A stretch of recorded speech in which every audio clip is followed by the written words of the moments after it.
Welcome back மக்களே. கேரளாவிலே பிறந்து வளர்ந்த ஒரு மலையாளி, தமிழ் அவ்வளவா தெரியாது. அவன் பொண்டாட்டி பிள்ளையோட வேளாங்கண்ணிக்கு புனித மாதா கோயிலுக்கு போகிறதுக்காக ஒரு ட்ரிப்பாக வர்றாங்க. வரும்போது தேனி பக்கத்தில் ஒரு கிராமத்து நடுவில் வண்டியை நிப்பாட்டிட்டு அவன் திடீர்னு இறங்கி நடந்து போக ஆரம்பிச்சிடறான். என்னன்னு பார்த்தா அந்த ஊர்க்காரங்களாவே இவன் மாற ஆரம்பிச்சிடறான். இவ்வளவு நாள் மலையாளம் மட்டுமே பேசிகிட்டு இருந்த அவன் திடீர்னு தமிழ் பேசுகிறான். அதுவும் தேனியோட வட்டார வழக்கில் பேசுகிறான். கூட வந்த பொண்டாட்டி பிள்ளைக்கும் பயங்கர ஷாக்கு. பொண்டாட்டி பிள்ளையெல்லாம் அவனை எப்படியாவது அங்கேருந்து கூட்டிகிட்டு போகணும்னு நினைக்கிறாங்க. ஆனால் அவன் என்னடா, நான் அங்கே இருக்க எல்லாத்தையும் மாமா மச்சான் அங்காளி பங்காளி அப்படின்ட்டு தோட்டங்காட்டில் வேலை செய்கிறது அப்படி இப்படின்னு ஊர்க்காரனாகவே மாற ஆரம்பிச்சிடுறான். இவன் எதனால இந்த ஊர்க்காரனா ஆனால் இவன் திரும்பி கேரளாவுக்கு போனானா இல்லையா, இல்லை மலையாளி தமிழ்னாவே வாழ ஆரம்பிச்சிட்டானா, இவனுக்கு என்ன நடந்தது அப்படிங்கிறத சொல்கிற படம் தான் இந்த நண்பகல் நேரத்தை மயக்கும். சும்மா தரமான படமாக இருக்குங்க. கடைசி வரைக்கும் அப்படியே லைட் ஹார்ட்டடாக போனாலும் கடைசி வரைக்கும் பரபரப்பாகவே போகும். வாங்க ஸ்ட்ரெயிட்டாக படத்தோட கதைக்குள்ள போயிடலாம். படத்தோட ஸ்டார்டிங் சீனில் தமிழ்நாட்டோட ஏதோ ஒரு மூலையில் மாதா லாட்ஜ்னு ஒரு லாட்ஜை கட்டுறாங்க. அங்கே ஒரு மலையாளி ஃபேமிலி குரூப் எல்லாரும் கிளம்புறதுக்கு ரெடி ஆகிட்டு இருக்காங்க. சொந்த ஊர்லேருந்து வேளாங்கண்ணி மாதா கோயில் போகிறதுக்காக கிளம்பி வந்திருப்பாங்க போல். எல்லாரும் ஒவ்வொருத்தராக கிளம்பி டெம்போ ட்ராவலரில் ஏறிட்டு இருக்காங்க. மொத்தமாக ஒரு டெம்போ ட்ராவலர் வாடகைக்கு எடுத்து வந்திருப்பாங்க போல். ஒரே ஒரு ஆள் மட்டும் இன்னும் வரக்கானா, அதுக்கு தான் கத்திட்டு இருக்கிறானுங்க. யாரடா கத்திட்டு இருக்காங்கன்னு பார்த்தா நம்ம ஹீரோவை தான். பொண்டாட்டியோட இப்போ தான் ரொம்ப கேஷுவலாக எந்திரிச்சு கிளம்பிட்டு இருக்காரு. நைட்டு முழுதும் இந்த புதுசாக ஒரு இடத்துல தூங்குனால இந்த லாட்ஜில் அவருக்கு தூக்கமே வரல போல். அதனால் இவரு நெட்டி முடிச்சுட்டு இருக்கிறாரு. அவங்க வீட்டுக்காரம்மா வேற கால் வலிக்குது அப்படின்ட்டு இருக்காங்க. இப்போன்னு பார்த்து உனக்கு கால் வலியா அப்படின்னு சொல்லி காலெல்லாம் தேய்ச்சி விட்டுட்டு இருக்காரு. அப்போ தான் ஒரு பையனும் குளிச்சுட்டு வர்றான். டக்குன்னு கிளம்புடா அப்படின்னு அவனை மிரட்டிட்டு எல்லாத்தையும் கூட்டிகிட்டு கீழே வர்றாரு. அவங்க முன்னாடி போயிடுறாங்க. இவர் மொத்தமாக எல்லாரும் தங்கியிருந்ததுக்கும் இவர் தான் பணம் பே பண்ணுறாரு. இதுலேருந்து நம்ம பிடிச்சிக்கிறது என்னென்னா, இந்த மொத்த கேங்குக்கும் ஹெட்டாக வழி நடத்துகிறவர் நம்ம ஹீரோ தான் போல். அவர் பில்லெல்லாம் பே பண்ணிவிட்டு, என்ன சார் சரியாக தூங்கலையா அப்படின்னு நம்ம ரிசப்ஷனில் இருக்கவரை கேட்கும்போது, எங்கெங்க இது மாதிரி நைட்டு ஃபுல்லாக புது இடங்கனால தூக்கமே வரல அப்படின்னு சொல்லி புலம்புறாரு. அப்போ அங்கே ஒரு திருக்குறள் இருக்குது. அது என்னன்னு கேட்கும்போது, மரணங்கிறது தூங்கிறது, விழிக்கிறது தான் உண்மையான விழிப்பு அப்படின்னு சொல்லி திருக்குறளில் இருக்க ஏதோ ஒரு குறளை பற்றி சொல்லிட்டு இருக்காரு. அதாவது அதோட மீனிங் என்னன்னா, ஸோ தூங்குறப்போ நம்ம சாவறதுக்கு அர்த்தம், திருப்பி நம்ம எப்போ எந்திரிக்கிறோமோ அதுக்கு பேர் தான் பிறப்பு அப்படின்னு எக்ஸ்பிளைன் பண்ணுறாரு. இதை கேட்டவொடனே சரின்ட்டு அப்படியே சிரிச்சுக்கிட்டு இவரும் ஜீப்பில் போய் ஏறி உட்கார்றாரு. டெம்போ ட்ராவலரும் அந்த இடத்துல கிராஸ் பண்ணி போகுது. போகிற வழியிலேயே சரி சாப்பிட்டு போயிடலாம் அப்படின்னு சொல்லிட்டு டிரைவர் ஒரு இடத்துல நிப்பாட்டுறாப்புல. அந்த இடத்துலையும் அது கிட்டத்தட்ட மோட்டல் மாதிரி இருக்குது. நம்ம ஊர் பஸ்ஸெல்லாம் நிப்பாட்டுவானுங்களே, டிரைவர் கண்டக்டருக்கு ஃப்ரீயாக கிடைக்கும். மற்றவங்க எல்லாரும் அதிக காசு கொடுத்து இது பண்ணணும். நம்ம ஹீரோ பொண்டாட்டிகிட்ட கத்திட்டு கிடக்கிறாப்புல. இந்த டிரைவர் அவன் ஃப்ரீயாக சாப்பிட்றதுக்காக நம்ம எல்லாத்தையும் இங்கே கோத்துட்ருக்கான், இங்கே சாப்பாடு நல்லாவே இருக்காது அப்படிங்கிறாப்புல. பொண்டாட்டியும் கிடைக்கிறதா ஹைவேஸில் சாப்பிட்டு போகணும், பேசாமல் வாங்க அப்படின்னு சொல்லிட்டு கூட்டிகிட்டு போயிடுறாங்க. ஸோ பொண்டாட்டி அவங்களோட கேங், லேடிஸ் கேங்கெல்லாம் ரெஸ்ட் ரூம் நீட்டாகவே இல்லை, அதை பற்றி கமெண்ட் பண்ணிக்கிட்டு அந்த சைடு நிற்கிறாங்க. இந்த சைடு நம்மளோட பெருசு கேங்க எல்லாருமே பசங்கள்லாம் உள்ளே அனுப்பிச்சி விட்டுட்டு ஆளுக்கு ஒரு கட்டிங் போட்டுட்ருக்கானுங்க. கட்டிங் போட்டுட்டு உள்ளே போய் எல்லாருமே சாப்பிட்டுட்டு திரும்பி எல்லோரும் டெம்போ ட்ராவலரில் ஏறிடுறாங்க. மறுபடியும் டெம்போ ட்ராவலர் அங்கேருந்து கிளம்புது. அப்போ நம்ம டிரைவர் இருந்துக்கிட்டு கையில் இருக்க பில்லை காட்டி, சார் இங்கே பாருங்கள், நீங்கள் ஒன்று எனக்கு பில்லு கட்ட வேணாம், என் பில்லை நானே கட்டிட்டேன், எனக்கு எந்த ஹோட்டல்காரனும் ஃப்ரீயாக கொடுக்க தேவை கிடையாது அப்படின்னு சொல்லிட்டு அங்கேருந்து கிளம்புறாப்புல. நம்ம ஹீரோ சரி அப்படின்னு சொல்லிட்டு அதையும் ரொம்ப ஹார்டாக தான் ஹேண்டில் பண்ணுறாப்புல. ரொம்ப ஸ்ட்ரிக்டான ஆஃபீஸர் இருப்பார் போல். பையனும் பார்த்தா அப்பனை பார்த்தா பயந்துக்கிட்டே இருக்கிறான். இப்போ தான் பஸ்ஸில் இருக்கவங்களாம் சரி அந்தாக்சரி பாடலாம் அப்படின்னு சொல்லிட்டு ஒவ்வொருத்தரும் ஒரு பாட்டு பாடிக்கிட்டு ஜாலியாக என்ஜாய் பண்ணிகிட்டு இருக்கிறாங்க. ஒரு லெவலுக்கு மேலே நம்ம ஹீரோவோட காதில் கொய்யின்னு அது கேட்டுக்கிட்டே இருக்குது. கடுப்பாயிட்டு கத்த ஆரம்பிச்சிடுறாரு. தயவுசெய்து பாட்டு நிப்பாட்டுங்க, நம்ம என்ன வேளாங்கண்ணிக்கு மாதா கோயிலுக்கு தானே போகிறோம், சும்மா என்ன ஜாலியாக என்ஜாய் பண்ணிட்டு வர்றீங்க, கம்முனெல்லாம் படம் தூங்க, எனக்கு தூக்கம் வருது அப்படின்னு சொல்லிட்டு எல்லாத்தையும் கண்ட்ரோல் பண்ணிடுறான். அதுக்கப்புறம் கொஞ்சம் நேரம் மலையாள பாட்டு ஓடிட்டு இருக்கு. மலையாள பாட்டு ஓடவே அதை கேட்டுக்கிட்டே கிட்டத்தட்ட பஸ்ஸில் இருக்க எல்லாரும் தூங்க ஆரம்பிச்சிட்டாங்க. அப்போ தான் தேனிக்கு பக்கத்தில் அந்த கிராமத்தை தாண்டுது. அந்த கிராமத்தை டெம்போ ட்ராவலர் வண்டி தாண்டும் போது ஆட்டோமேட்டிக்காக காற்றுல நம்ம ஹீரோ உட்காந்துருக்க இடத்துக்கு பக்கத்தில் இருக்க ஜன்னலை படப்படன்னு லைட்டாக அடிக்க ஆரம்பிக்குது. இந்த சைடு மலையாளத்தில் ஓடிட்டு இருந்த பாட்டு அப்படியே தமிழில் மாறுது. என்ன நடக்குதுன்னே நமக்கும் புரியல. எப்பா வண்டி நிப்பாட்டுப்பா அப்படின்னு சொல்லி வண்டி டிரைவர் நிப்பாட்ட சொல்கிறாப்புல. டிரைவரும் வண்டியை நிப்பாட்டிட்டு சரி தூக்கலக்கமாக இருக்குது, எல்லாரும் தூங்கும்போது அவருக்கு தூக்கம் வருமில்ல, அவர் பாட்டுக்கு மூஞ்சி கழுவிட்டு இருக்கிறாரு. இதுக்கு நடுவில் நம்ம ஹீரோ கரெக்டாக டெம்போ ட்ராவலை விட்டு இறங்கினவர் அப்படியே வண்டி நிப்பாட்டி இருக்க இடம் பார்த்திங்கன்னா சுற்றி சோளக்காடு. சோளக்காட்டுக்கு நடுவில் வந்து தார் ரோட்டுக்கு நடுவில் வந்து நிப்பாட்டி வச்சுருக்காரு. அவர் பாட்டுக்கு சோளக்காட்டுக்குள்ளே வயலில் வந்து நடந்து போயிட்டுருக்கிறாரு. சரி, இவர் ஏதோ யூரினுக்கு இது பாஸ் பண்ண போவார் அப்படின்னு சொல்லிட்டு டிரைவர் வெயிட் பண்ணுறாரு. வெயிட் பண்ணுறாரு, ஆளவே காணோம். இந்த பக்கம் நம்ம ஹீரோ பார்த்தா சோளக்காடெலாம் வந்து கடந்து கிராஸ் பண்ணி ஊரோட வந்து நடு சென்டருக்கே வந்துடுறாப்புல. ஊருக்குள்ளே இவர் ஆல்ரெடி வந்து ரொம்ப பழக்கப்பட்ட ஊர் மாதிரி ரொம்ப கேஷுவலாக நடந்து போயிட்டே இருக்காப்புல. அவர் பாட்டுக்கு சாவடியெல்லாம் தாண்டி போயிட்டே இருக்காப்புல. போனதுக்கப்புறம் ஒரு வீட்டு முன்னாடி நிற்கிறாப்புல.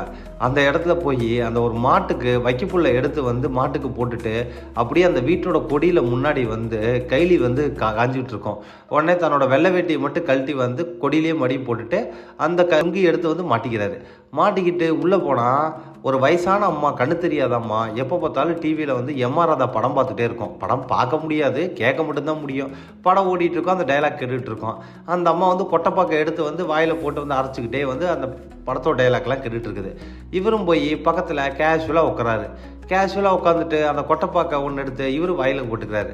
போட்ட உடனே அந்த பாட்டிமா எதுக்கு சிரிக்குன்னு தெரியல, சிரிக்குது. அதுக்கப்புறம் இவர் உள்ள ஒரு வீடு இருக்குது. உள்ள ஒரு வீடுனா ஒரு சின்ன ரூம் மாதிரி. அந்த ரூம்குள்ளே போனால் அங்கே ஒரு பொண்ணு வந்து படுத்துருக்குது. பொண்ணுனா ஒரு 30 வயசு இருக்குன்னு வச்சுக்கோங்களேன். அந்த மாதிரி ஒரு பொண்ணு படுத்திருந்த உடனே இவர் பாட்டுக்கு போய் சட்டையை வந்து அவர் போட்டிருந்த சட்டையை கழட்டிட்டு அங்கே உள்ளேருந்து எடுத்து சட்டையை மாட்டிக்கிட்டு பட்டன் போட்டுட்ருக்காரு. அப்போ தான் அந்த பொண்ணு தூங்கிட்டு இருக்க பொண்ணு கண்ணு முழிச்சு யாருன்னு பார்க்கும்போது, நீ தூங்கு பொங்கலையே, ஒன்றும் பிரச்சனை இல்லை, நான் பார்த்துக்கிறேன், கடைவீதி வரைக்கும் போயிட்டு வரணும், நான் போயிட்டு வந்துடுறேன், நீ தூங்கு அப்படின்ட்டு அவர் பாட்டுக்கு வந்து வீட்டை விட்டு வெளியே வர்றாப்புல.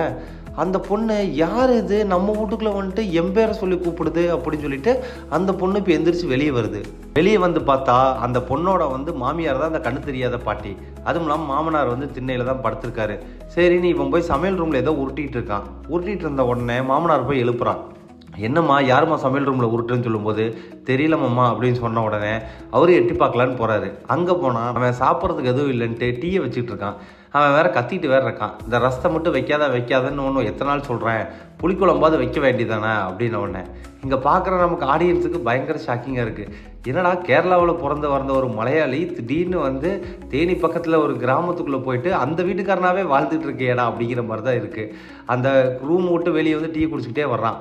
வந்த உடனே ஏதாவது வந்து வீட்டில் தீர்ந்து போச்சுன்னா சொல்லு, உள்ள சமையல் ரூமில் பார்த்தா ஒன்றத்தையும் காணாம் அப்படின்ட்டு பருத்தி புண்ணாக்கு தவிடு வேற மாட்டுக்கு வாங்கணும், வேற ஏதாவது சில்லறை சாமான் வாங்கணுமா அப்படின்னு பொண்டாட்டி கேட்குற மாதிரி கேட்குறான். அந்த பொண்ணு இருந்துக்கிட்டு இல்லை அப்படின்னு சொல்லி தலையாட்டின உடனே கரெக்டாக வீட்டை விட்டு வெளியே போகலான்னு சாக்கை தூக்கிட்டு போகிறான். ஏன்னா தவிடு புண்ணாக்கெலாம் வாங்கிட்டு வரணும்ல. அப்பன்னு பார்த்து அவங்களோட பக்கத்து வீட்டு சண்முகன்னு ஒருத்தன் வேகமாக வந்து கதவை வந்து ஓப்பன் பண்ணிட்டு வெளியே வர்றான். யார் கூப்பிட்டு வந்தான்னு பார்த்தா நம்ம மாமனார் இருக்காப்புல, இல்லை மாமனார் தான் வந்து வேகமாக போய் வந்து அந்த பக்கத்து வீட்டுக்காரனை கூட்டு வந்திருக்காப்புல. ஏன்னா இவர் வயசானவர், இவன் வயசு பையன் மாதிரி இருக்கான், இவன் எப்படி அடிக்கிறது அப்படின்னு சொல்லி கூட்டு வந்திருக்காரு. கூட்டு வந்தவொடனே யாரா நீ இங்கே என்னடா பண்ணுற அப்படின்னு சொல்லி பயங்கரமாக கத்த ஆரம்பிக்கிறான். அவன் இவன் வந்துட்டு ரொம்ப கேஷுவலாக, அண்ணே சண்முகண்ணே, நேற்று அந்த பேங்க்குக்கு போயிருந்தீங்கல்ல, அது வந்து வேலை முடிஞ்சானே, ஏதோ வந்து 50 ரூபா ஸ்டாம்ப் போட்டணும்னு ஏதோ சொல்லிட்டு இருந்தானுங்க, என்னென்ன பண்ணீங்க அப்படின்னு சொல்லி கேஷுவலாக பேசுகிறான். இவனுக்கு எதுவுமே புரியல, ஒரு ஷாக்லேயே அப்படியே நிற்கிறான். சரிண்ணே, இந்த பருத்தி புண்ணாக்கொட்டையெல்லாம் வாங்கிட்டு வரணும், நான் போய் வாங்கிட்டு வந்துடுறேன் அப்படின்ட்டு அவன் வீட்டை விட்டு வெளியவே போகிறான். இப்போ சண்முகம், மாமனார், அந்த பொண்ணு 3 பேரும் அதிர்ச்சியாக நிற்கிறாங்க. அப்போது ஒரு டிவிஎஸ் 50ல் யாரோ வெளியே போகிற மாதிரி சத்தம் கேட்குது. யாருன்னு பார்த்தா நம்ம ஹீரோ தான். அந்த வீட்டோட டிவிஎஸ் 50 எடுத்துக்கிட்டே வந்து அங்கேருந்து வந்து பொறுமையாக போயிட்டுருக்கிறான். இங்கேருந்து நம்ம கிளவி இருக்குது பார்த்தீங்களா, கிளவி, டேய் வந்த உடனே எங்கடா போகிற அப்படின்னு சொல்லி பெத்த பையனை கேட்குற மாதிரி கேட்குது. இவங்க இருந்துட்டு கிளவி சும்மா இரு அப்படின்னு சொல்லிட்டு வெளியே வேகமாக ஓடுறானுங்க. வெளியே இருக்க அதுக்குள்ளே வந்து 1-2 லேடிஸ்லாம், அண்ணா யாரோ உங்கள் வீட்டு வண்டி தூக்கிட்டு போகிறானுங்கன்னு சொல்லி கத்துறாங்க. கத்துன உடனே இவனுங்களும் வெளியே ஓடி போய் பார்க்குறானுங்க. அதுக்குள்ளே நம்ம ஹீரோ கொஞ்சம் தூரத்தை வந்து கிராஸ் பண்ணிட்டாப்புல. மொத்தம் ஊரும் வந்து பின்னாடியே துரத்திக்கிட்டு ஓடுறானுங்க. நம்ம ஹீரோ எதுவுமே கண்டுக்காமல் வந்து கேஷுவலாக வந்து அந்த டிவிஎஸ் 50ல் வந்து போயிட்டுருக்கிறான். இதுக்கு நடுவில் நம்ம ஹீரோவோட கூட வந்த அந்த மலையாளி கேங் ஃபுல்லாக வந்து அங்கே ஆல்ரெடி மெயின் ரோட்டில் தான் நிற்கிறாங்க. அவங்க எல்லாரும் என்னடா இவ்வளோ நேரம் ஆகி நம்ம ஹீரோ காணாமல் என்னடா பண்ணுறதுன்னு, சரி இதுக்கு மேலே வந்து ஊருக்குள்ளே போய் தொலைவிதான் ஆகணும் அப்படின்னு சொல்லிட்டு அந்த வயல் வழியாக அவங்களும் ஊருக்குள்ளே வர்றாங்க. ஊருக்குள்ளே வந்தால் ஒரு பாட்டி வந்து ஒரு செவுத்தில் வந்து வரட்டி வந்து தட்டிகிட்டு இருக்குது. அந்த பாட்டிக்கிட்ட இந்த பக்கமாக நல்ல சுந்தரனாயிட்டு வந்து ஒரு பையன் போனதை நீங்கள் பார்த்தீங்களா அப்படின்னு சொல்லி கேட்ட உடனே, இந்த ரோடு வழியாக வந்து பல பேர் வந்து போயிருக்காங்க, பல பேர் போய் சேர்ந்து வந்து சுடுகாட்டுக்கே போயிருக்காங்க, உனக்கு யாரை வேணும் அப்படின்னு கேட்ட உடனே, இந்த பாட்டிகிட்ட பேசி நம்ம ஜெயிக்க முடியாது அப்படின்னு சொல்லிட்டு அங்கேருந்து வந்து போலார் பார்க்குறானுங்க. அப்பன்னு பார்த்து நம்ம ஹீரோ வண்டியில் வந்து அந்த வழியை கிராஸ் பண்ணுறான். கிராஸ் பண்ணும்போது பின்னாடியே வேற ஊர்க்காரங்க துரத்திட்டு வர்றானுங்களா, நம்ம சண்முகம் வேற டேன்னு சொல்லி பின்னாடியே துரத்திக்கிட்டு வர்றான். நம்ம ஹீரோ எதையுமே கண்டுக்காம கேஷுவலாக வண்டியில் இவனுங்களை கிராஸ் பண்ணி தான் போகிறாப்புல. ஆனால் இவனுங்க யாரையும் வந்து கண்டுக்கவே மாட்டேங்கிறாப்புல. நம்மள தானே போகிறது அப்படின்னு சொல்லி இவனுங்களும் சொல்கிறானுங்க. ஹீரோவா சரி இவனுங்களும் ஃபாலோ பண்ணலாம்னு சொல்லி இவனுங்களும் ஃபாலோ பண்ணுறானுங்க. இந்த சைடு பின்னாடி சண்முகம் வந்தான் பார்த்தீங்களா, அவன் ஒரு சைக்கிள் எடுத்துக்கிட்டு இப்போ நம்ம ஹீரோ வந்து வேகமாக ஃபாலோ பண்ணுறான். இந்த மலையாள கேங்கில் ஒருத்தனை மட்டும் இங்கே பாரு, அந்த சண்முகம் கூட சைக்கிளில் போய் முதல்ல அவனுங்களை பிடி, நாங்கள் எல்லாம் நடந்து ஓடி வந்து பிடிக்கிறோம், நீ சைக்கிளில் போய் பிடின்னு சொல்லி அனுப்பிச்சி விட்றானுங்க.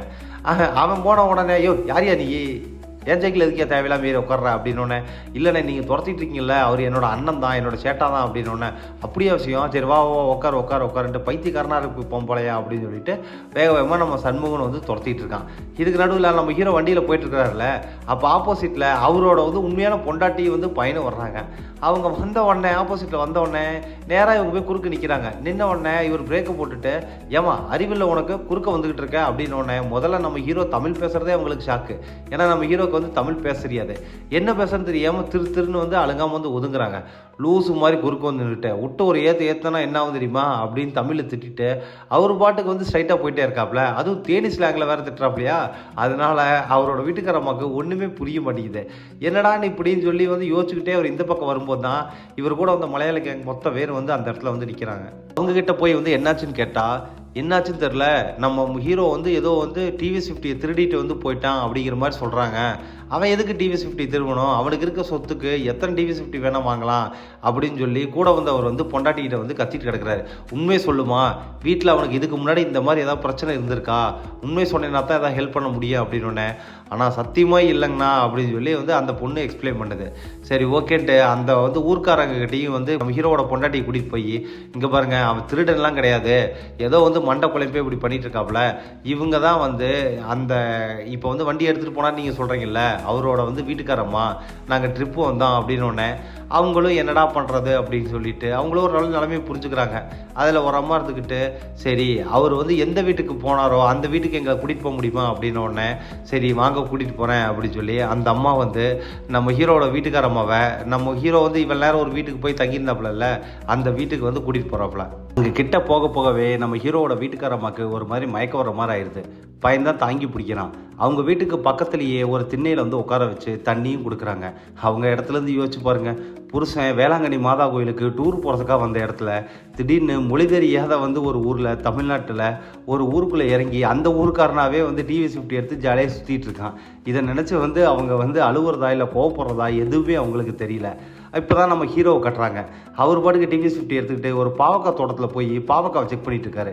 அங்கே பாவக்காவை பொறிக்க வந்து சின்ன பசங்களை மிரட்டி வந்து துரத்தி விட்றாப்புல. முடிச்சுட்டு அங்கேருந்து கரெக்டாக கிளம்பும்போது சண்முகமும் வந்து ஒரு கேரளாக்காரனும் பின்னாடி இவரை சைக்கிளில் துரத்திட்டு இருக்காங்க பார்த்தீங்களா, அவங்க கிட்ட வந்துடுறாங்க. யோ நில்லுன்னு சொல்ல நம்ம ஹீரோ பாட்டுக்கு வண்டியை எடுத்துக்கிட்டு அப்படியே போயிடுறாப்புல. இன்னொரு பக்கம் பார்த்தீங்கன்னா ஊருக்குள்ளே ஆல்ரெடி நம்ம ஹீரோவோட வீட்டுக்கார அம்மா, ஸோ அந்த எந்த வீட்டுக்கு வந்து நம்ம ஹீரோ போனோம் அப்படியே அந்த வீட்டுக்கு பக்கத்துலேயே உட்காந்துருக்காங்க. மீதி இருக்கிற வந்து ஒரு 4-5 பெருசுகளாக என்ன பண்ணுது, ஊரில் இருக்க ஒவ்வொரு வீடாக போய் அந்த டிவிஎஸ் 50 எடுத்துகிட்டு யாராவது வந்தாங்களா அப்படின்னு சொல்லி அந்த மலையாளத்தானங்களாம் விசாரிச்சுட்டு இருக்கானுங்க. மீதி பொம்பளைங்களாம் இருக்காங்க பார்த்தீங்களா, அவங்களெல்லாம் வந்து வெளியே வந்து டெம்போ ட்ராவலிலே விட்டு வந்திருக்காங்க. அவங்க வந்து மெயின் ரோட்டில் இவங்க எப்படா வருவாங்க அப்படின்னு சொல்லி காத்துக்கிட்டு இருக்கிறாங்க. இதுக்கு நடுவில் நம்ம ஹீரோ அந்த பாவக்காய் தோட்டத்தை முடிச்சுட்டு அடுத்து வந்து ஊர் சாவடிக்கு போகிறாப்புல. ஊர் சாவடிக்கு போயிட்டு அங்கே என்னடானா அங்கே இருக்க எல்லாத்தோடையும் வந்து ஜாலியாக பேசிகிட்டு இருக்காப்புல. பக்கத்தில் ஆப்போசிட்டில் ஒரு டீ கடை இருக்கும். மாணிக்கண்ணே டீ ஒன்று அப்படின்னு சொல்லிட்டு கரெக்டாக மாணிக்கன்னு பேர்லாம் சொல்கிறாப்புல. அது மட்டும் இல்லாமல் அந்த சாவடியில் ஒருத்தன் மண்டைன்னு உட்காந்துருப்பான். டே மண்டையா, நம்ம ஒரு டைம் போகும்போது ஒரு கேரளாக்காரன் குறுக்கு வந்தான் பார்த்தியா, அவன்கிட்ட நம்ம எவ்வளோ பிரச்சனை பண்ணோம் அப்படின்னு சொல்லி கேரளாக்காரங்களவே கேவலமாக பேசிகிட்டு இருக்கான். ஆனால் இவனே ஒரு மலையாளி தான், ஆனால் பக்காவாக வந்து தேனி ஸ்லாங்கில் அப்படியே தமிழை வந்து பிச்சு உதறாப்புல. அப்படியே அங்கே முடிச்சுட்டு ஊர் கோவில் இருக்கும் பார்த்தீங்களா, கோவிலில் போய் சாமியெல்லாம் கும்பிட்டுட்டு விழுந்து கும்பிட்டு அங்கேருந்து வந்து வட்டி எடுத்துகிட்டு போயிட்டு இருக்கிறாப்புல. ஊரெல்லாம் தேடி அலைஞ்ச சண்முகமும் கரெக்டாக அந்த சாவடி கிட்ட வர்றாப்புல. சாவடி கிட்ட வந்து டேய் மச்சான் இங்கே வா அப்படின்னு சொல்லி வந்து அங்கே இருக்க சாவடியில் இருக்க ஒருத்தனை கூப்பிட்றான். கூப்பிட்ட உடனே டேய் அந்த இது தானே மருந்தடிக்கிற காசு தானே, அதை அப்புறம் வாங்கிக்கலாம் அப்படின்னு உடனே டேய் அதை கேட்கல, நல்லா செவ்வப்பாக உயரமாக இந்த பக்கம் ஏதாவது ஒரு ஆள் வந்து டிவிஎஸ் 50 போனா அப்படியே அப்படின்னே ஆமாய்யா, ஒரு ஆள் வந்து என்னமோ ரொம்ப க்ளோஸ் ஆன மாதிரி நல்லா ஜோக் அடிச்சுட்டுலாம் இருந்தாப்புல. இங்கே டீ கூட சொல்லிவிட்டு நம்ம மாணிக்கண்ணன் கடையில் நல்லா சாப்பிட்டுக்கிட்டு ஜாலியாக இப்போ தான் போனாப்புல அப்படின்னு ஒன்று. என்னது தமிழ் பேசிகிட்டு இருந்தாப்புலையா அப்படின்னு சொல்லி கேட்குறானுங்க. ஆமாய்யா, நல்லா தான் தமிழ் பேசினாப்புல, அவருக்கு என்னையா தமிழ் பேசுறதுல பிரச்சனை அப்படின்னு உடனே கரெக்டாக கூட வந்தான் பார்த்தியா ஒரு மலையாளத்தான், அவன் சாக்கா வரான், அவருக்கு தமிழே தெரியாதையா அப்படின்னு சொல்கிறான். அப்பன்னு பார்த்து ஊருக்குள்ளே வந்து மீதி மலையாளத்தானுங்க 4-5 பேர் வந்து ஊருக்குள்ளே தொலைவிட்டு இருக்கானு பார்த்தீங்களா, அவனுங்களும் அதே இடத்துக்கு வர்றானுங்க. நீங்கள் பார்த்தீங்களா அப்படின்னு சொல்லி வந்து வந்தவுடனே அவன்கிட்ட கேட்குறான் இந்த மலையாளத்தான். கேட்டவுடனே ஐயோ நீங்கள் தான் தொலைவி போயிருக்கீங்க, உங்கள்கிட்ட தான் அவன் அகப்பட்டிருப்பான்னு பார்த்தா உங்கள்கிட்டே அகப்படலையா அப்படின்ன உடனே இப்போ என்ன தான் பண்ணுறது அப்படின்னு ஒன்று சண்முகம் தான் ஒரு ஐடியா கொடுக்குறான்.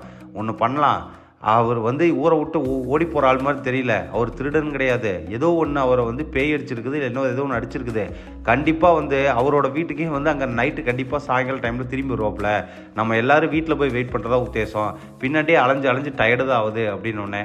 சரி ஓகே வாங்க அப்படியே பண்ணலான்னு சொல்லி இப்போ எல்லோரும் வந்து அந்த பெரியவரோட வீட்டுக்கு வந்து வர்றானுங்க. உங்கள் வீட்டில் அந்த பெரியவரோட பேத்தி, அதாவது அந்த குழலி இருக்காங்க பார்த்தீங்களா, குழலியோட பொண்ணு வேகமாக ஸ்கூல் விட்டு வர்றாங்க. ஸ்கூல் விட்டு வரும்போதே யாரோ உங்களுக்கு இன்ஃபர்மேஷன் கொடுத்துருப்பாங்க போல், உங்கள் வீட்டில் யாரோ ஒரு ஆள் வந்து அவர் சொந்த வீடு மாதிரி நடந்துக்கிட்டு உங்களோட வீட்டில் அந்த பைக்கை வந்து, அது உங்கள் அப்பாவோட பைக்கை வந்து திருடி போயிட்டாப்புல அப்படின்னு. அந்த பொண்ணு வேகமாக வந்த உடனே செப்பல் கிப்பெல்லாம் கழட்டி விட்டுட்டு உள்ளே வந்து பயங்கரமாக சண்டை கட்டுது அவங்க தாத்தா கிட்ட.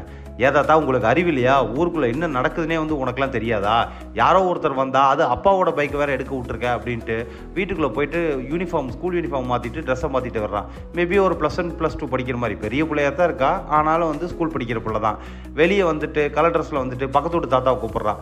சித்தப்பாவுக்கு ஃபோன் பண்ணி வர சொல்லுங்கள், முதல்ல போலீஸ் ஸ்டேஷனில் கம்ப்ளைண்ட் கொடுக்கணும் அப்படின்னோடனே அவர் வேணாமா இருமா பேசிக்கலாமா அப்படின்னு.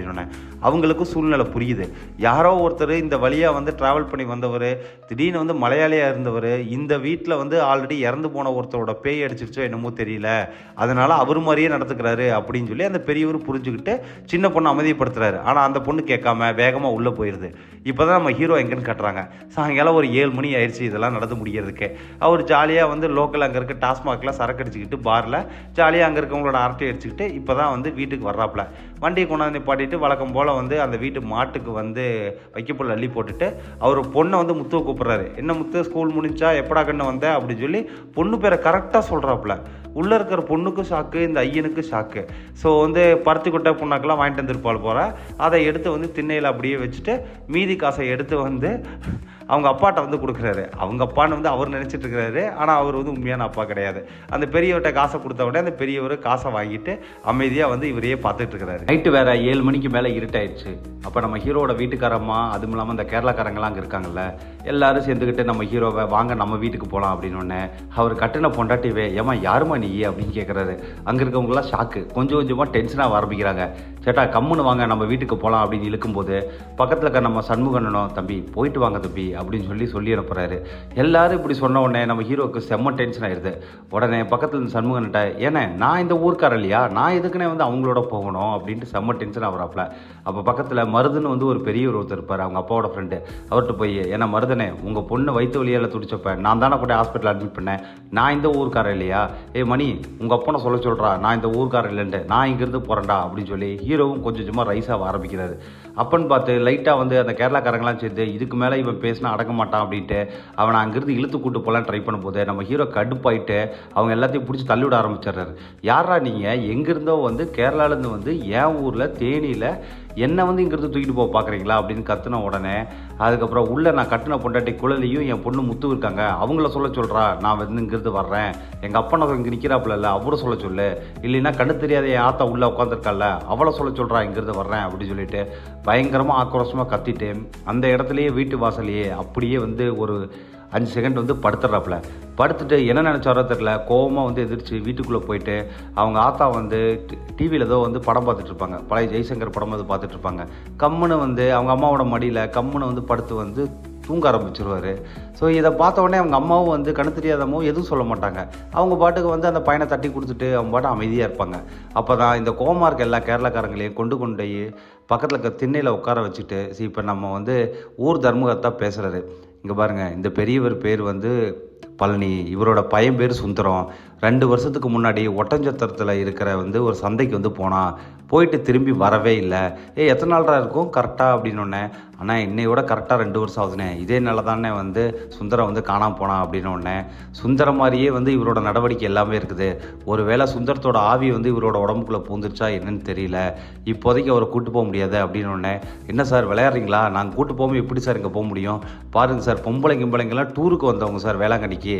பாருங்கள் சார், எல்லாம் நடு ரோட்டில் நின்றுட்டுருக்காங்க சார். நைட்டு வேறு ஆயிடுச்சு சார் அப்படின்னோடனே, சரி இருங்க இப்போதைக்கு இந்த வீட்டில் நீங்கள் தங்குங்க அப்படின்ட்டு ஒரு ஆளை கூப்பிட்டு கம்முன்னு சுந்தரம் அந்த வீட்லேயே தூங்கிட்டோம். நீங்கள் என்ன பண்ணுங்க, சுந்தரத்தோட பொண்டாட்டி குழலையும் பொண்ணையும் சண்முகம் உன் வீட்டில் கொண்டே தங்க வச்சுக்கடா அப்படின்னு சொல்லிட்டு கொஞ்சம் தூங்கிட்டுங்க, தூங்கினதுக்கப்புறம் எந்திரிச்சதுக்கப்புறம் பேசிக்கலாம் அப்படின்னு சொல்லி எல்லாத்தையும் சமாதானப்படுத்துகிறாப்புல ஊர் தர்மகர்த்தா. இந்த சைடு நம்ம குழலையும் நம்ம பொண்ணு முத்தும் இந்த சூழ்நிலையெல்லாம் பார்த்துட்டாங்கல்ல. அவங்க அப்பா தான் ஆவியாக வந்திருக்காரோன்னு சொல்லி இவங்களுக்கு ஒரு சந்தேகம். அப்படியே பக்கத்து வீட்டில் போய் சண்முகண்ண வீட்டில் உட்காந்துருக்காங்க. அப்போ தான் குழலிக்கு ஒரு ஃபோன் வருது. யாருன்னு எடுத்து பார்த்தா குழலியோட வீட்டுக்கார சுந்தரத்தோட அண்ணன். ஃபோனை கொடுமா நான் பேசுகிறேன்னு சொல்லிட்டு முத்து வாங்கி பேசுகிறான். பேசும்போது பெரியப்பா அது ஒன்றும் இல்லை பெரியப்பான்னு சொல்ல அந்த ஆள் கண்டமேனி கத்துறான். என்ன நினச்சிட்ருக்கீங்க? யாரோ ஒருத்தன் உன் புருஷன்னு சொல்லி வீட்டில் படுத்துருந்தா நீங்களும் விட்டுட்ருப்பீங்களா அப்படின்னு சொல்லி அசிங்கமாலாம் பேச ஆரம்பிக்கிறான். ஸோ பொண்ணும் கடுப்பாயிட்டு இருந்தாலும் எதுவும் பேசாமல், இல்லை பெரியப்பா நாங்கள் பார்த்துக்குறோம் அப்படின்னு சொல்லிட்டு ஃபோனை கட் பண்ணுறான். வந்தவங்க எல்லாருமே ரொம்ப நெருங்கிய சொந்தக்காரங்களாக இருக்க மாட்டாங்கல்ல. 1-2 நெருங்கிய சொந்தக்காரங்களை தொட்டு மொத்தம் எல்லாரும் நாங்கள் கிளம்புறோம் அப்படின்னு சொல்லிட்டு ஒரு ட்ராவல்ஸை புக் பண்ணி வர சொல்லிவிட்டு ஒவ்வொருத்தனா இந்த வண்டியில் ஏறி அங்கேருந்து கிளம்ப ஆரம்பிக்கிறானுங்க. ரொம்ப நெருங்கிய சொந்தக்காரங்க மட்டும் என்னடா பண்ணுறதுன்ட்டு அவங்க அந்த டெம்போ ட்ராவலரை நடு ரூட்லேயே லாக் பண்ணி வச்சுட்டு மறுபடியும் ஊருக்குள்ளே வர்றாங்க. சரி வேறு வழியே இல்லை, அவன் தூங்கி எந்திரிக்கிற வரைக்கும் அமைதியாக தான் இருக்கணும் அப்படின்னு சொல்லிட்டு நைட்டு பக்கத்து வீட்லேயே அவங்களும் தங்கிக்கிறாங்க. தங்கிக்கிட்டு அடுத்த நாள் காலையிலேயே விடிய ஆரம்பிக்குது. நம்ம ஹீரோ அவங்க அம்மாவோட மடியிலேருந்து எந்திரிக்கிறான். எந்திரிச்சிட்டு வெளியே பார்த்தா வண்டியை காணாம். வண்டி எங்கே அப்படின்னு கத்திட்டு உள்பக்கமாக வண்டி இருக்கும். அந்த வண்டியை எடுத்துக்கிட்டு அவன் பாட்டுக்கு வழக்கம் போல் வேலைக்கு போகிற மாதிரி வண்டி எடுத்துக்கிட்டு சல்லுன்னு போயிடுறான். ஸோ இவனோட வீட்டுக்காரம்மா பக்கத்து வீட்டில் தானே தங்கியிருக்கு. வண்டி சவுண்டு கேட்டோன்னே வேகமாக எந்திரிச்சு வெளியே பார்க்குது. வெளியே பார்த்தா இவன் பாட்டுக்கு கிளம்பி போயிட்டுருக்கான். மறுபடியும் என்ன இவன் பாட்டுக்கு வண்டி எடுத்துகிட்டு கிளம்ப ஆரம்பிச்சிட்டான் அப்படின்னு சொல்லிட்டு எல்லாரும் படபடப்பாக ஆரம்பிச்சிடுறாங்க. அவங்க கேரளாக்காரங்களுக்குள்ளேயே ஒருத்தருக்குள்ளே ஒருத்தர் சண்டை வருது. இவன் இப்படிலாம் சொன்னால் கேட்க மாட்டான், ஏதாவது ஒன்று பண்ணணும் அப்படி இப்படின்னு சொல்லும்போது அப்போ நம்ம சுந்தரத்தோட அப்பா அங்கே வர்றாப்புல. ஒன்றும் கவலைப்படாதீங்க, அவன் பால் கொண்டே ஊற்றிட்டு டீ கடையில் போய் ஒரு பன்னு பஜ்ஜி சாப்பிட்டுட்டு அவன் பாட்டுக்கு நீட்டாக வீட்டுக்கு வந்துடுவான், கவலைப்படாதீங்க அப்படின்னு சொல்கிறாப்புல. நம்ம ஹீரோவும் பால் ஊற்றுறதுக்கு பால் கறந்து ஆல்ரெடி அதை தான் வண்டியில் எடுத்துகிட்டு போயிட்டுருப்பார் போல். ஒவ்வொரு வீட்டுக்காக போய் பால் தாங்கன்னு சொல்லும்போது, இல்லைப்பா நாங்கள் வேற ஆள்கிட்ட வாங்க ஆரம்பிச்சிட்டோம் அப்படின்னு சொல்கிறாங்க. ஓ இதுக்கு முன்னாடி சுந்தரம் பால்காரனாக இருந்திருப்பான் போல். அவன் கடுப்பாக வரான். என்னது வேற ஆள்கிட்ட வாங்க ஆரம்பிச்சிட்டிங்களா? நேற்று கூட நான் தானே ஊற்றுனேன் அப்படின்னு ஒன்னே. இல்லைப்பா அப்படின்னு சொல்லிட்டு அவங்க ஊருக்காரங்களே எஸ்கேப் ஆகுறாங்க. அப்போ தான் நம்ம ஹீரோ ஒன்றுமே புரியல. யாருமே பால் வாங்க மாட்டேங்கிறாங்க இவர்கிட்ட. எங்கிட்ட ஏன் பால் வாங்க மாட்டேங்கிறாங்க அப்படின்ட்டு வழக்கமாக போகிற டீ கடையில் போய் நின்று போண்டா பஜ்ஜி சாப்பிட்டுட்டு இருக்காரு. அப்போ சட்னி அவரோட பிளேட்டில் ஊற்றும் போது, சாமிப்பா எனக்கு தான் சட்னி பிடிக்காது தெரியுதல்ல, அதை எதுக்கு ஊற்றுற அப்படின்னு உடனே அவன் திட்டுறான். ஐயோ யாரையா நீ லூசு மாதிரி சட்னி பிடிக்காது சாம்பார் பிடிக்காதுன்னு உயிரை வாங்கிட்டு இருக்கா, முதல்ல சாப்பிட்டு இருந்துச்சு கிளம்பியா அப்படின்னு சொல்லி திட்டுறான். என்னடா வழக்கமாக நம்ம சாப்பிட்றோம், நம்ம பிளேட்டில் சட்னியை ஊற்ற மாட்டானே, இன்றைக்கி என்ன சட்னி ஊற்றுறது மட்டும் இல்லாமல் நம்மளே திட்டிட்டு போகிறான் அப்படின்ட்டு சோகமாக மறுபடியும் வண்டி எடுத்துகிட்டு இங்கே வந்துகிட்டு இருக்கான். இதுக்கு நடுவில் நம்ம ஹீரோவோட பொண்டாட்டி இருக்குது பார்த்தீங்களா, அதுக்கு கேரளாவிலேருந்து வரிசையாக அவங்க சொந்தக்காரங்களாம் ஃபோன் பண்ண ஆரம்பிச்சிட்டாங்க துக்கம் விசாரிக்கிற மாதிரி. என்னாச்சு உன் புருஷனுக்கு, என்னாச்சு உன் புருஷனுன்னு பயங்கரமாக அழுவ ஆரம்பிச்சிடுறான். அந்த பக்கத்து வீட்டில் இருந்த லேடிஸ்லாம் சேர்ந்தான் அப்படியே சமாதானப்படுத்துகிறாங்க. இதுக்கு நடுவில் நம்ம குழலியும் முத்துவும் வீட்டுக்கு வெளியே உட்காந்துருக்கும் போது கரெக்டாக நம்ம முத்துவோட பெரியப்பா, அதாவது செத்துப்போன சுந்தரத்தோட அவங்க அண்ணன், அவன் செத்து போயிட்டாரா இல்லையான்னு தெரியாது நமக்கு. இப்போ வரைக்கும் ஒரு 2 வருஷத்துக்கு முன்னாடி காணாமல் போனவர், அவ்வளோதான். சுந்தரத்தோட அண்ணன் வேகமாக வீட்டுக்குள்ளே வர்றான். வீட்டுக்குள்ளே எல்லா இடத்தையும் கண்டபடிக்கு பேசுகிறான். நீங்கள் பாட்டுக்கு யார் வந்தாலும் விட்டுருவீங்களா அப்படின்ட்டு. தம்பி பொண்டாட்டி மோசமாக பேசுகிறான். உனக்கு அறிவுங்கிறத கொஞ்சமாவது இருக்கா? எவனோ ஒருத்தன் உன் புருஷன்ட்டு வந்தா அவனை விட்டுருவியா? என் தம்பி இடத்துல அவனை வச்சிருவியா நீ அப்படின்னு திட்டிட்டு அவனை சும்மா விட மாட்டான், அவன் எங்கே இருக்கான் அப்படின்னு சொல்லிட்டு அவனை தேடி போகிறன்ட்டு அங்கேருந்து போகிறாப்புல. இதெல்லாம் பார்த்துக்கிட்டு இருந்த நம்ம ஹீரோவோட பொண்டாட்டி பக்கத்து வீட்டிலேருந்து பயங்கரமாக அழுவ ஆரம்பிச்சிட்றான். அழுது அவளுக்கு ஒரு மயக்கமே வர ஆரம்பிச்சிருது. அப்பன்னு பார்த்து கரண்ட் வேற போயிருக்குது. நம்ம குழலி தான் அவன் பார்க்க பாவமாக இருக்குன்னு சொல்லிட்டு சமையல் பண்ணி அந்த சமையலை ஒரு பாத்திரத்தில் வச்சு வச்சு நம்ம ஹீரோவோட வீட்டுக்கார அம்மாவுக்கு வந்து பொண்ணுக்கிட்ட வந்து கொடுத்து கொண்டு போக சொல்கிறான். முதல்ல அவள் கொண்டு போக மாட்டேங்கிறா, அதுக்கப்புறம் வந்து எடுத்துக்கிட்டு அவளே போகிறான். போய் அவளே கொண்டு போய் சாப்பாட்டை கொடுத்துட்டு, ஆண்டி இப்போ ஒன்றும் பயப்படாதீங்க, அவர் சரியாயிருவார் அப்படின்னு சொல்லும் போதே அது வரைக்கும் கரண்ட் இல்லாமல் இருந்தது. திடீர்னு பல்ப் எரியுது, கரண்ட் வந்து ஆனான மாதிரி காட்டுறாங்க, ஃபேனும் ஓட ஆரம்பிக்குது. காற்று வந்து இவ்வளோ நேரம் காற்று இல்லாமல் உள்ளுக்குள்ளே அடைபட்டு கிடந்தவங்க இப்போ காத்தோட்டமாக இருக்கிற மாதிரி வந்து தெரியுது. நம்ம ஹீரோ அங்கே பால் விற்க போனவன்ட்ட யாருமே பால் வாங்கலைல்ல, ரொம்ப வெக்ஸாகி போனவன் கூட்டுறவு வந்து பேங்க்கில் போய் சுந்தரம் பேரில் வந்து அக்கௌண்ட் இருக்கும்ல, அங்கேருந்து வந்து ஒரு பணத்தை எடுக்கிறதுக்காக கொடுக்குறான். அங்கே இருக்க பேங்க் மேனேஜர் இதை கண்டுபிடிச்சி கண்ட மேனிக்கு வந்து இவனை திட்டி பேங்க்குக்கு வெளியே வந்து எல்லாத்துக்கும் முன்னாடி அசிங்கப்படுத்தி அனுப்பிச்சி விட்றான். நான் பணம் எடுக்கிறதுல இவனுக்கு என்ன பிரச்சனை அப்படின்னு சொல்லி நம்ம ஹீரோவுக்கு ஒன்றும் புரியாமல் வண்டி எடுத்துக்கிட்டு வந்து மீதி இருக்க பாலை வந்து சாக்கடையில் வந்து கொட்டிட்டு அப்படியே வந்து ஊர் பக்கமாக வந்துகிட்டு இருக்கான். வரும்போது அங்கே ஒரு கோயில் புதுசாக கட்டிகிட்டு இருக்காங்க. 2-3 பேர்த்த நிப்பாட்டி, தம்பி என்னப்பா வேலை நடக்குது அப்படின்னு உடனே, பொட்டக்காடாக இருந்த இடத்துல என்னப்பா வேலை நடக்குதுன்னு, கோயில் கட்டிகிட்டு இருக்காங்கண்ணே, உள்ளூர்காரங்க உங்களுக்கே தெரியலையா அப்படின்ட்டு வந்து போகிறானுங்க. இங்கே பார்த்தா இவருக்கு பொட்டக்காடாக கிடந்துச்சு, இது எப்போ கோயிலாச்சு அப்படின்ட்டு மறுபடியும் வந்து அந்த ஷாக்லேயே அப்படியே வந்து சரி வந்து தாடியெல்லாம் ரொம்ப வந்து ஷேவ் பண்ணாமல் இருக்குது, ஷேவ் பண்ணலான்ட்டு கிராமத்துலலாம் வந்து வீட்டிலேயே சலூன் நடத்துவாங்க பார்த்தீங்களா, அந்த மாதிரி சலூன் வந்து வச்சுருக்கவர் ஒருத்தட்ட போய் வந்து வெட்டலான்ட்டு, வழக்கமாக வெட்டுறவர் போல் வயசான பெரியவர். அவருக்கு வீட்டுக்கு போனவுடனே அவர் இல்லை, அவருக்கு பதிலாக வந்து வேறு ஒரு சின்ன வயசு பையன் தான் வந்து வெட்ட வர்றான். வெட்ட வந்தோடனே அவர் எங்கன்னு கேட்குறான். கேட்கும்போது அந்த ஃபோட்டோவை காட்டி, அவர் செத்து 6 மாதமாச்சுங்க அப்படின்னோடனே நம்ம ஹீரோவுக்கு அடுத்த அதிர்ச்சி. என்ன பண்ணுறதுனே தெரில. என்னது, நேற்று வரைக்கும் வந்து உயிரோடு இருந்தவர் இன்றைக்கி எப்படி செத்து போனார், அது 6 மாதம் ஆச்சுங்கிறாங்க செத்து அப்படின்னு யோசிச்சுக்கிட்டே அந்த வீட்டை விட்டு வெளியே வர்றாரு. வெளியே வந்து அமைதியாக வந்து அவரோட வீட்டுக்கு வந்துட்டு வண்டியை நிப்பாட்டிட்டு எல்லாருமே வந்து பக்கத்து வீட்டில் வந்து ஒளிஞ்சிருந்து பார்த்துக்கிட்டு இருக்காங்க. நம்ம ஹீரோ மட்டும் சைலண்ட்டாக உள்ள ஏதோ ஒரு யோசனையிலேயே போகிறாப்புல. உள்ளே போகிறதுக்கு முன்னாடியே என்ன நடந்திருக்கும்னா, நம்ம ஹீரோ வந்து இங்கேருந்து கூட்டு போகிறதுக்கு வேறு என்ன வழின்னு தெரியல. அதுக்கு பதிலாக அந்த கேரளா கேங்கிலேயே ஒரு குட்டையான வந்து கட்டையான ஒரு ஆள் இருப்பான். அவன் ஒரு ஐடியா பண்ணியிருப்பான். மெடிக்கல் ஷாப்பில் போய் மயக்க மருந்தை வந்து வாங்கிட்டு வந்திருப்பான். முதல்ல யாருமே வந்து ஒத்துந்திருக்க மாட்டாங்க. ஆனாலும் கோயில் தர்மகர்த்தா அவர் வீட்டில் உட்காந்து நம்மளோட வந்து ஹீரோவோட வந்து அவங்க அண்ணன், அதாவது சுந்தரத்தோட அவங்க அண்ணன் வந்து தர்மகர்த்தாரை போய் கம்ப்ளைண்ட் பண்ணி அந்த மலையாளக்காரங்க எல்லாத்தையும் அவங்க வீட்டில் பஞ்சாயத்து வச்சுட்டு இருப்பான். அந்த டைமில் தான் வந்து நம்ம வந்து கூட்டுறவு பேங்க்லேருந்து மேனேஜர் ஃபோன் பண்ணி சொல்லியிருப்பாப்ல, இது மாதிரி பணம் எடுக்கிறதுக்காக சுந்தர கையெழுத்து போட்டு ஒருத்தன் வந்திருக்கான் அப்படின்னோடனே, சரி ஓகே ஒன்றும் பிரச்சனை இல்லை, இப்போதைக்கு அனுப்பிச்சி விடுங்க, நாங்கள் பேசிக்கிறோம் அப்படின்னு சொல்லி தர்மகர்த்தா தான் அந்த பிரச்சனையை வந்து சால்வ் பண்ணி விட்டுருப்பாப்ல.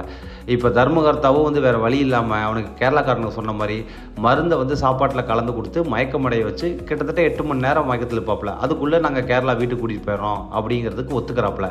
இவங்க எல்லாம் முடிவு பண்ணி நம்ம ஹீரோயின் குழலி கிட்ட கொண்டு வந்து அந்த மருந்து கொடுத்து வந்து சாப்பாட்டில் வைக்க சொல்கிறாங்க. அந்த வந்து பெரிய பையன் வந்து குமார் தான் வந்து இந்த வேலையை பார்க்குறான். இதில் ஒரு வந்து சூட்சமாக என்னென்னா, குமார் வந்து இன்னும் கல்யாணமே ஆகாதவன். தம்பிக்கு தான் கல்யாணம் ஆகி அந்த ஒரு 11-12 படிக்கிற மாதிரி வந்து ஒரு சின்ன குழந்தை ஒன்று வந்து ஸ்கூல் போயிட்டுருக்குது. இப்போ தம்பி தான் வந்து இறந்துட்டான்ல, அதனால் தம்பி பொண்டாட்டியை நம்மளே கட்டிக்கலாம் அப்படிங்கிற மாதிரி ஊர்க்காரங்களே ஏற்பாடு பண்ணி வச்சுருக்காங்க. அதே மாதிரி இவனும் அந்த நினப்பில் தான் இருக்கான். அதனால தான் அந்த குடும்பத்து மேலே ஓவராக இவன் வந்து ஆர்வம் காட்டுறான். அங்கே உள்ளே போனதுக்கப்புறம் அவன் இருந்துக்கிட்டு நான்லாம் வைக்க மாட்டேன், அந்த ஆள் வந்து முறையாக வந்து என்னை கூப்பிடும்போது என் புருஷன் சுந்தரம் கூப்பிட்ற மாதிரியே இருந்துச்சு, இந்த மாதிரி ஒரு சூழ்நிலையில் நான் அந்த தப்பை பண்ணவே மாட்டேன், முதல்ல அவரோட வந்து உண்மையான வந்து வீட்டுக்காரம்மாக்கு இந்த விஷயம் தெரியுமான்னு கேளுங்க அப்படின்னு. ஏங்க அவங்ககிட்டலாம் சொல்லாமலாம் அவங்ககிட்ட வந்து கேட்போம், வேறு வழி இல்லைங்க, இதை ஒரு ஹெல்ப் மட்டும் பண்ணி கொடுங்க அப்படின்னோடனே, சரி எப்போ பண்ணுறது அப்படின்னு கேட்கும்போது, எப்போ மத்தியானம் எப்போதுமே சாப்பாட்டுக்கு வருவான்னு கேட்கும்போது, எல்லா வேலையும் பால் ஊற்றுற வேலையெல்லாம் முடிச்சுட்டு ஊர் சுற்றிட்டு 2:30 போல் வருவோம் போல். 2:30 வந்தால் சாப்பிட்டுட்டு ஒரு 1.5 மணி நேரம் வந்து அந்த திண்ணையில் போட்டு தூங்குவான். 4 மணிக்கு எந்திரிச்சு ஒரு காப்பி தண்ணி குடிப்பான். அப்போ காப்பி தண்ணியில் கொடுத்துருங்க, ஏன்னா சாப்பாட்டில் கொடுத்தீங்கன்னா வந்து முழுசாக உள்ளே இறங்காது அப்படின்னோடனே அவளும் சரின்ட்டு போயிடுறான். நம்ம ஹீரோ தான் இப்போ வீட்டுக்குள்ளே வந்துட்டான்ல, வந்த உடனே சாப்பாடு பண்ணி வச்சுருக்கேன் அவன் சாப்பிடுங்க அப்படின்ன உடனே அவனும் ஏதோ ஒரு யோசனையிலேயே சாப்பாடை வந்து சாப்பிட்டுட்டு இருக்கான். இங்கே வெளியே சைடு பக்கத்து வீட்டில் நம்ம குமார் வந்து பயங்கர சண்டை கட்டிகிட்டு இருக்கான். அவன் வந்துட்டானா அவனை ஒன்றும் பண்ண மாட்டேன், விடுங்க விடுங்க விடுங்க அப்படின்னு சொல்லிட்டு அங்கேருந்து வந்து இந்த வீட்டுக்கு வர்றதுக்கு வந்து துடிச்சிட்டு இருக்கான். ஊர்க்காரங்கெல்லாம் அவனை பிடிச்சி வந்து அங்கே கண்ட்ரோல் பண்ணிட்டு இருக்கிறாங்க. எல்லாத்தையும் திமிரிக்கிட்டு வீட்டுக்குள்ளே வந்து, இந்த வாரா வந்தையா சாப்பிட்டியா கிளம்புனியான் இருக்கணும், இன்னும் கொஞ்ச நேரத்தில் இங்கேருந்து நீ கிளம்புற அப்படின்னு கத்திட்டு அவன் பாட்டுக்கு போகிறான். நம்ம ஹீரோவும் அவங்க அப்பாவும் இப்போ தான் வந்து சாப்பிட உட்காந்துருக்காங்க. எதுக்குப்பா அண்ணன் தேவையில்லாமல் கத்திட்டு போகிறான் அப்படின்ன உடனே ஒன்றும் இல்லை கண்ணு நீ சாப்பிட்றா அப்படின்னு சொல்லி அவங்க அப்பாவும் தேத்துறாரு. இல்லைப்பா காலையிலேருந்து எல்லாமே தப்பாக நடக்குது. பால் ஊற்ற போனால் அங்கே பால் வேணாங்கிறாங்க, வேற யார்கிட்டயோ வாங்குறங்கிறாங்க. முடிவெட்ட போனால் வந்து நம்ம முடிவெற்றவர் வந்து 6 மாதம் முன்னாடி செத்து போயிட்டாருங்கிறாரு. நேற்று தானப்பா நான் பார்த்தேன், எப்படிப்பா 6 மாதத்துக்கு முன்னாடி செத்து போவார்? கோயில் கட்டினதே எனக்கு தெரியல, எப்போ இந்த கோயில் கட்டிகிட்டு இருக்காங்கன்னு எனக்கு தெரியல, திடீர்னு கோயில் வந்து நிற்கிது அப்படின்னு சொல்லி ஹீரோ அழுவ ஆரம்பிச்சிடுறாரு. அழுவ ஆரம்பிச்சோடனே பாப்பா எங்க, முத்து எங்க அப்படின்னு ஒன்னே, பாப்பா உள்ளதா இருக்கா அப்படின்னு பாப்பா கூப்பிட்டு பக்கத்தில் பொரியல் வைக்கிறா. பொரியல் வச்ச உடனே பாப்பா பக்கத்துலேயே வந்து உட்காந்துருக்கா.